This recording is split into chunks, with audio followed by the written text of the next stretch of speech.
तो वहीं आज हैदराबाद के तारीखी कोटी वुमेंस कॉलेज का नाम तब्दील कर दिया गया है। सीएम रेवंत रेड्डी ने आज यहां वीर नारी चाकली आई यूनिवर्सिटी के लिए संग बुनियाद रखने की तकरीब में शिरकत की। यहां चीफ मिनिस्टर रेवंत ने आज तरक्याती कामों का संग बुनियाद रखा। इस मौके पर उनके हमरा डिप्टी चीफ मिनिस्टर और दीगर भी शामिल थे। यूनिवर्सिटी के वाइस चांसलर ने इफ्तिताई खुतबा दिया और चीफ मिनिस्टर ने भी यहाँ खिताब किया। याद रहे कि कॉलेज के स्टूडेंट्स ने नाम बार बार तब्दील करने के खिलाफ एहतजाज भी दर्ज कराया था और सरकारी मुदाखलत से कॉलेज की पहचान का बहरान पैदा होने का खदशा भी जाहिर किया था कि ये वुमेंस कॉलेज हैदराबाद की तारीख का एक बहुत बड़ा हिस्सा है। पहली हमारी जंग आज़ादी जो सन 57 में हुई थी, यहाँ पर मौलवी अलाउद्दीन मक्का मस्जिद के इमाम थे, आकर अंग्रेज़ों से यहाँ पर एहतजाज किया। 30 से ज़ायद लोग यहाँ पर शहीद हुए और हैदराबाद से सबसे पहला शख्स अंडमान निकोबार की जेल में जाने वाले का नाम हैदराबादी मौलाना अलाउद्दीन था। तो मैं आप इन तमाम यंग स्टूडेंट से अपील करूंगा कि आप डिवाइसिवनेस को दूर रखें, हेटरेट को दूर रखें, क्योंकि आप इस मुल्क का मुस्तकबिल हैं, आप फ्यूचर हैं।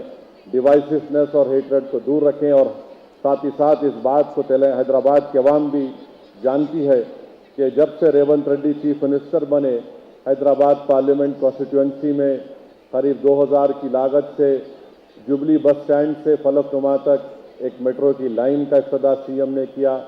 नागौल से एयरपोर्ट तक जो मेट्रो लाइन डाली जाएगी, उसका एक मेन स्टेशन ओवैसी हॉस्पिटल और चंद्रायन गुट्टे पर होगा।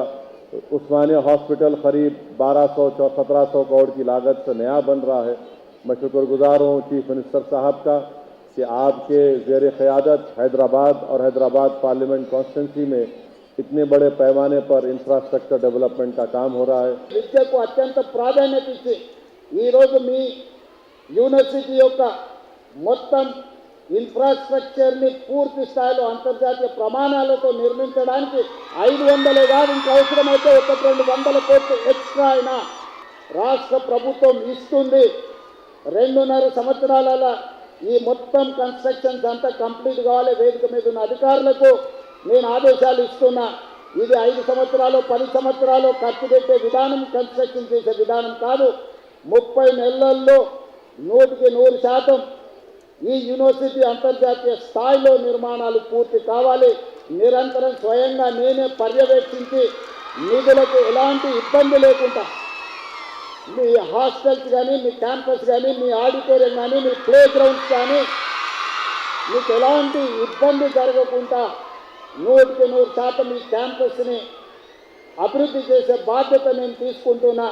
మీరు నాకు ఇవ్వాల్సిన మాట ఒక్కటే, మీరు బాగా చదువుకోవాలి, రాణించాలి, మీరు జీవితంలో ఉన్నత శిఖరాలకు ఎదగాలి. అప్పుడే మీ తల్లిదండ్రుల యొక్క ఆకాంక్ష నెరవేరుతుంది.